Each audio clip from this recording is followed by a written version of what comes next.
కడుపులోన మరి ఎద్దులు చూసి అంత బాగా తెల్లకుండా నువ్వేమంత కర్రీగా ఉండవులే.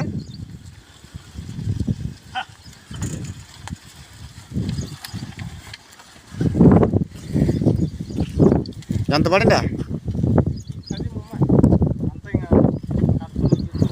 1,10,000 సాగేవు కదా. ఎన్ని పొందుతా ఉన్నాయి? ఫోన్లు వేసలేవా? బాగా అవుతావు రేపు. తోలు తోలు తోలు.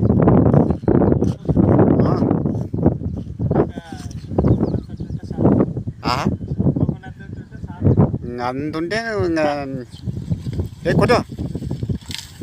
ఇప్పుడు ఎట్లా పోతే అట్లా కొట్టాలా.